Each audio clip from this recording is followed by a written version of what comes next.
Hello, Andrew here again, and this is episode 123, and we're continuing in our series on Matthew. Yesterday we considered Peter,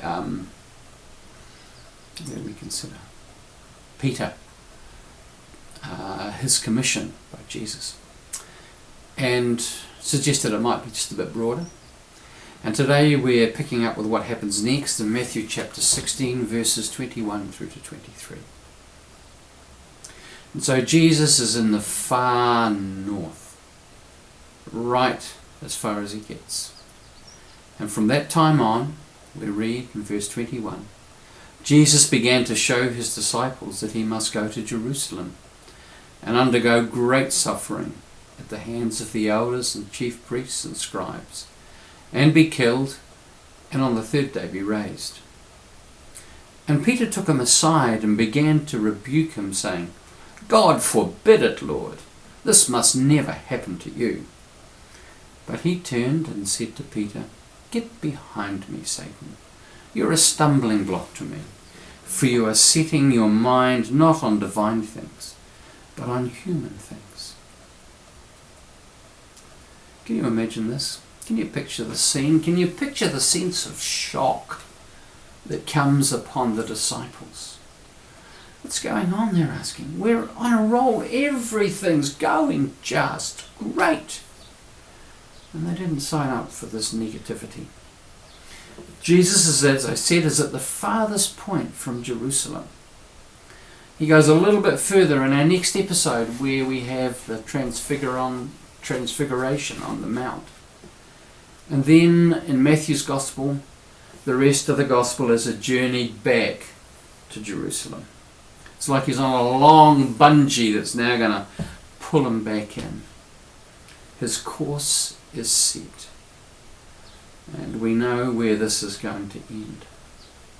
Now the responses of both Jesus and the disciple, of both Peter and Jesus, are actually worth noting. Peter's human response, his very human response, is totally understandable. And I want to notice that Peter does what he does in the nicest and most honouring way possible. He doesn't want to humiliate Jesus in front of the others, so he draws him aside to talk to him privately, a kind of pep talk. And one can imagine what he might have had in mind. Look, Master, the ministry's growing. The crowds are growing. Your fame is growing. We'll soon be at the point where we'll be able to take on the Romans. Don't blow it now. You'll frighten the troops with this kind of talk. Keep the faith. We haven't hitched our wagon to you for it all to go south and the wheels to come off. Come on now, get a grip. And we'll go back and tell the others that you were joking. You can kind of imagine that it might have gone something like that. And Jesus' response, Get behind me, Satan. You're a stumbling block to me, for you are setting your mind not on divine things, but on human things. Ooh, now that wasn't expected. Where did that come from? And Peter's kind of, I suspect, in a bit of a state of shock.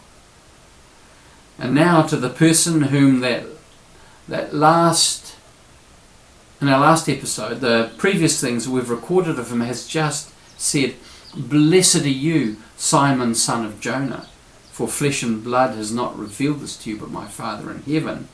And now, perhaps in the next breath, he's telling him he's the spawn of Satan.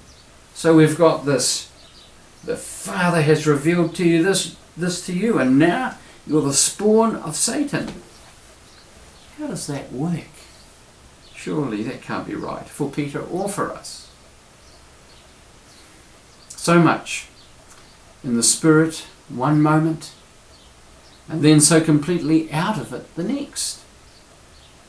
And one doesn't get much further out of it than Peter did, apparently. Presumably this can also happen to us. Yes, it can. So how are we to possibly discern where we are, whether we've got it right or whether we've got it wrong? It occurred to me, and I'll suggest to you a simple litmus test. It's a possibility that you might think, yeah, that's perhaps got some legs, or you might think, nah, it couldn't be that. I'm going to put it to you anyway. Just see what you think. I could be wrong, but this is what occurs to me.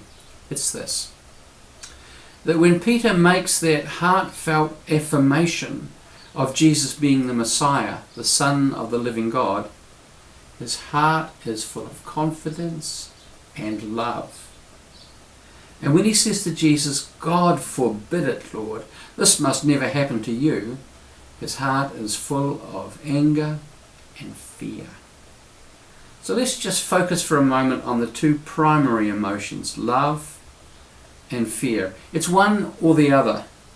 These are the two polar opposites, the polarities out of which we live our lives, love and fear. When Peter speaks out of love, the Spirit of God speaks. When he speaks out of fear, the enemy is speaking. We often think that love and fear, that hate is the opposite of love. It isn't. It's fear. We hate what we fear. It's fear and love, which are the polars. And some of you will have heard me say this before. I want to finish with a poem by Australian cartoonist and poet Michael Lernick. And you may have heard it before, and you may have heard it from me, but it actually picks it up very well. It's a great poem.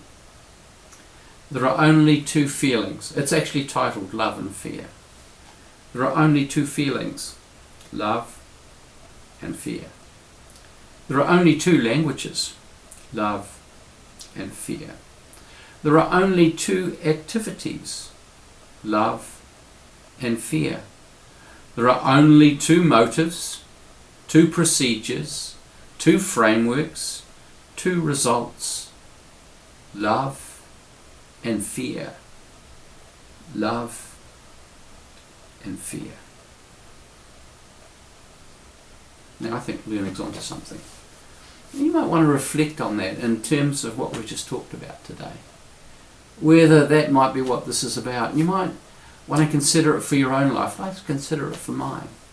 I'm a specialist on fear. I'm a specialist.